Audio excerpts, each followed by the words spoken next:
Seneca lost a friend, not a casual one, a friend he loved, and he wept for it. He wept until dawn. The man who wrote more about self-control than almost anyone in the ancient world sat in the dark and cried until the sun came up. That doesn't sound like someone who felt nothing, but open any social media app right now and search the word #stoic.a. You'll find millions of posts telling you to kill your feelings, shut them down, become a rock. The modern world turned Stoicism into emotional death, and the actual Stoics would have found that absurd, because the whole point was never to stop feeling. It was to stop being destroyed by feeling. By the end of this, you'll see why the coldest brand in pop culture was built on one of the warmest ideas in all of philosophy. Let's start with how this myth took hold. The word Stoics today means stone-faced, unshaken, almost robotic. You hear it in locker rooms, you see it in memes. Be stoic. Feel nothing. But this modern meaning has almost nothing to do with the school of thought founded in Athens over 2,000 years ago. The name comes from a painted porch where a man named Zeno taught his students. Not a fortress, not a bunker. A porch, open to the street, open to the world. So how did a porch become a prison? Part of it is language drift.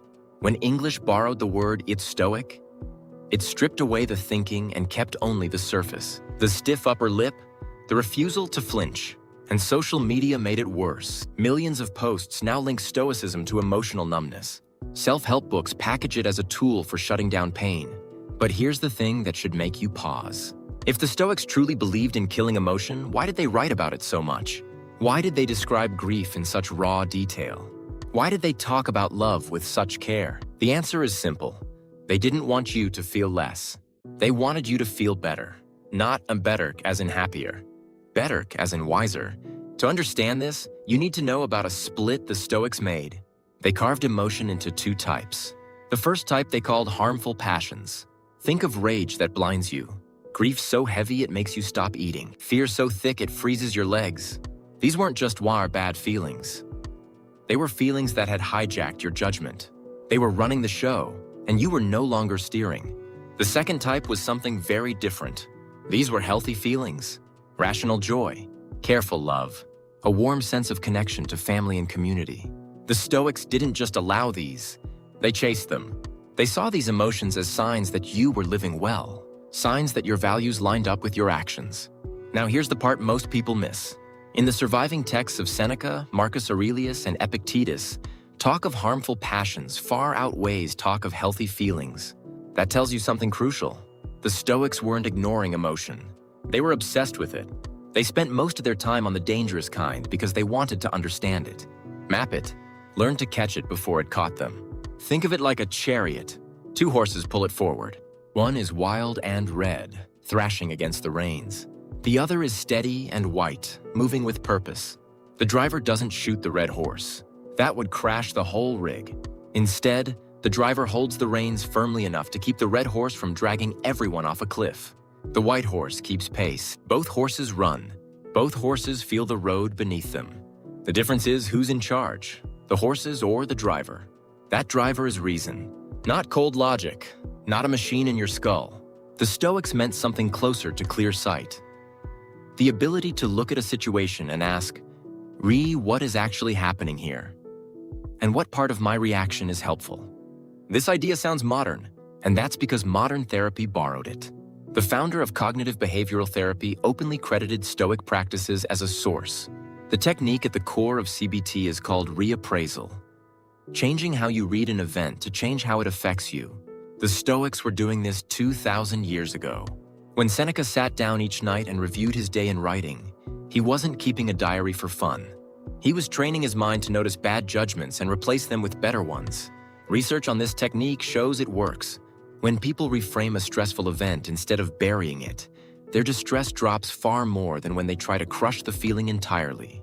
Crushing barely moves the needle. Reframing cuts deep. The Stoics figured this out without brain scanners. They figured it out by paying attention. But you might push back here. You might say, sure, reframing is useful, but doesn't all this focus on managing emotion turn love into a math problem? Doesn't it make you cold in the moments that matter most? Fair question. And it touches a real tension in Stoic thought. If every feeling has to pass through a filter of reason, do you lose the raw, unplanned beauty of a sudden laugh? The gut punch of real grief? The electric surprise of falling in love? The Stoics would say no, and their own lives prove it. Seneca didn't just think about grief. He lived it.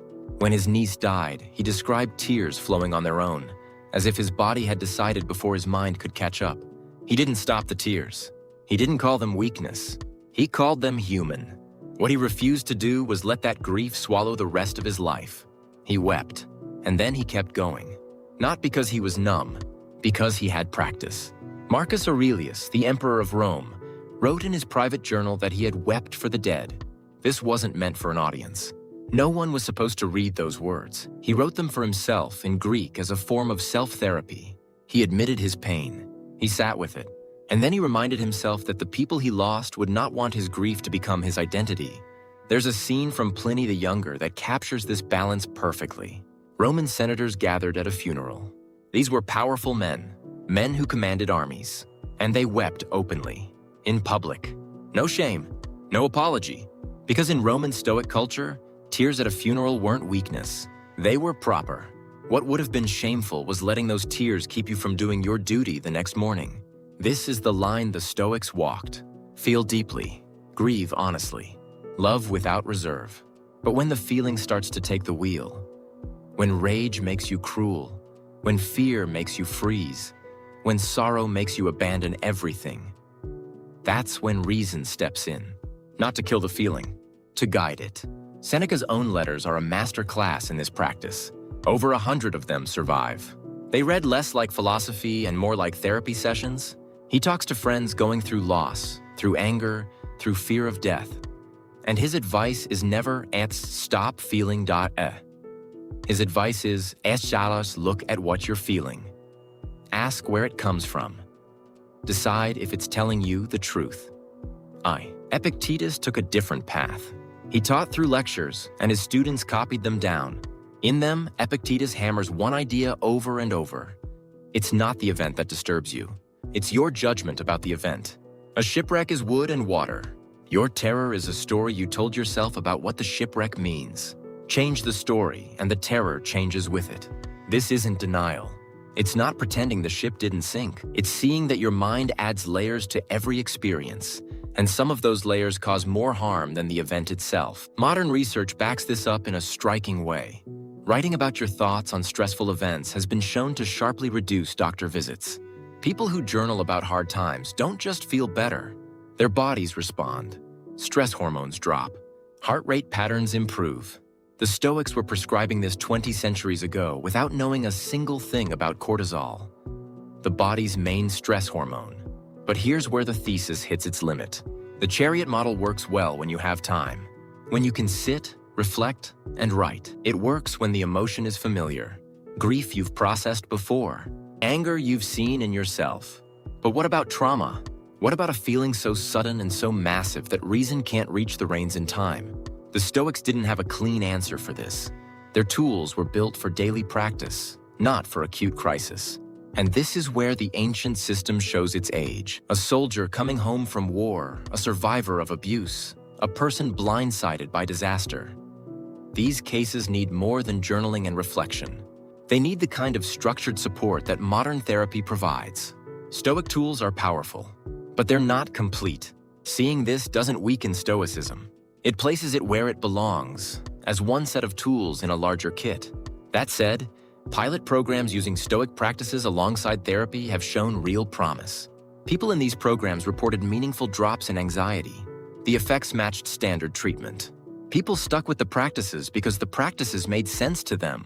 There's something about the Stoic framework, the idea that you can feel fully and still steer, that clicks in a way pure clinical language sometimes doesn't. And this is the real gift of Stoicism. Once you clear away the myth, it doesn't ask you to be less human. It asks you to be more human, to feel your grief and still show up, to feel your anger and not let it speak for you, to love someone knowing you'll lose them, and to love them anyway because the loving matters more than the losing. The modern nurse Stoics meme gets it exactly backwards. It says strength means silence. The real Stoics said strength means honesty. Honest tears, honest joy, honest fear, followed by honest effort to keep living well despite it all. If this changed how you think about Stoicism or about your own feelings, there's more on this channel that goes just as deep. Leave a comment and tell me which part hit different. I genuinely want to know. Seneca wept until dawn, and then he picked up his pen and kept writing. That's not the act of a man who felt nothing. That's the act of a man who felt everything and chose what to do with it.